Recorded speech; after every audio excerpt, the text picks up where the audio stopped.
The Decline of Woodstock by Ivy Barger. Woodstock, a 3-day music festival held in 1969, is arguably the most famous event in the history of rock music. The festival was originally supposed to take place in the town of Woodstock, New York, but it ended up on a 400-acre dairy farm. Woodstock was so influential that it was copied twice in the 1990s, but the event became more troubled each time. What made a concert on a farm worth reviving decades later? Woodstock is remembered as a celebration not just of music, but of peace and love, ideals that were important to many who attended.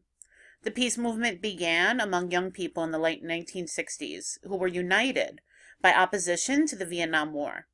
Peace activists, who were known as hippies, also embraced brotherhood and tolerance. Some of the leading voices of the movement were musicians.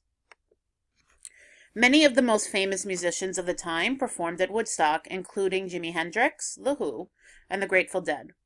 Organizers expected about 50,000 people to attend, but more than 500,000 showed up. The crowds enjoyed the music despite rain, few bathroom facilities, and overcrowding. These circumstances, which could have ruined the festival, instead helped make the festival so memorable. Photos from the event show attendees covered in mud and packed together blissfully. Woodstock, mud and all, stayed in the minds of rock music fans for years. To celebrate its 25th anniversary, another festival was scheduled in 1994. Once again, many famous musicians played, including Green Day, the Red Hot Chili Peppers, and Aerosmith. The sequel event was unofficially dubbed Mudstock because it featured heavy rains like those that drenched the first festival. This time, however, the rain led to mud fights among the crowds. Some people even threw mud at performers.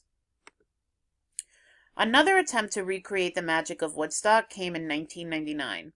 Once again, the event was marked by poor sanitation and overcrowding, but there was no rain this time. The security force was too small for such a large crowd.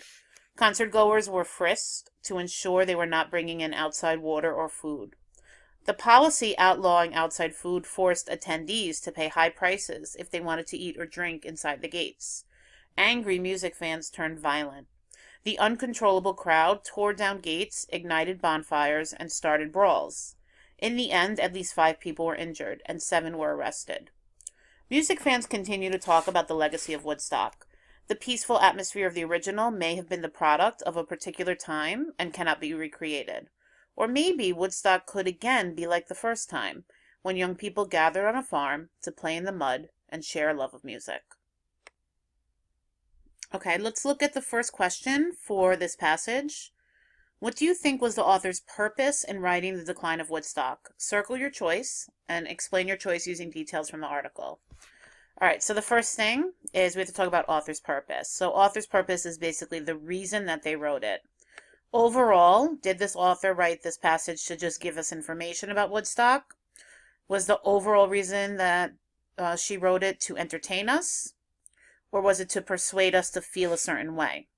Now, if it is persuasive, there has to be persuasive language. There has to be statements that say, we should do this, we need to do that, or very strong opinion sentences. Information is just really giving you background, facts, statistics, examples, descriptions. Now, whichever answer choice you choose, the key is that you have to expand upon the word. Not only is the author writing to inform, entertain, or persuade us, but they're trying to inform us about what, entertain us about what. Try to expand on that into a author's purpose statement. So I would write something like, the author's purpose was to blank the reader about, maybe to inform the reader about what. And then my next sentence would be my details, my text evidence. So for example, what is the first detail that proves that this is the reason the author wrote it? And how does that detail, this is my elaboration sentence, how does that detail actually show that purpose? How is that an example of information or an example of persuasion? Then I would give my second, when they say details, it is plural. Short responses always have to be at least 2 details.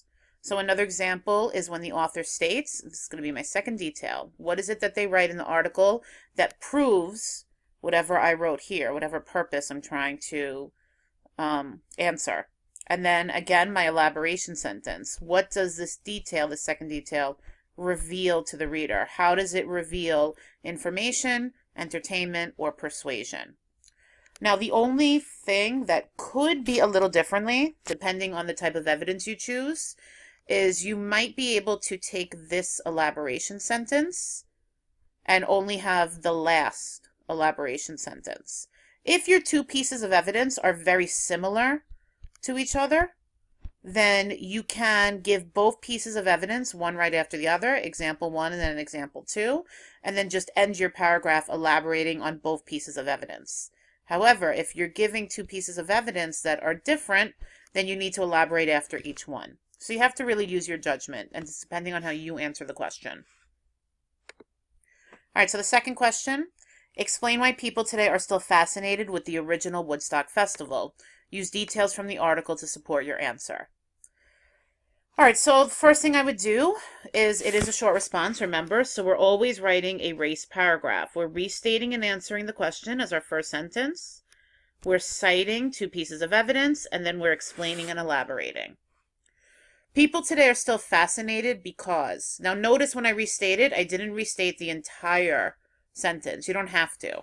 What are they fascinated with? Obviously Woodstock. I don't have to write that as my opening sentence. I want to try to write smarter, not harder. This is a test.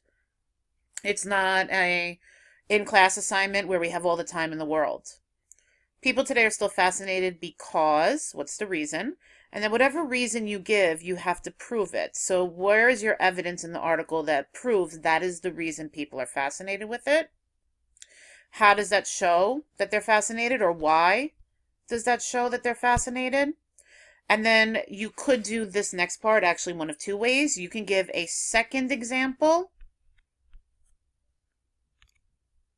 A second example that shows that that is the reason they're fascinated, or you can actually give a second answer to this question. So here you could give answer number one. This is the first reason people are fascinated.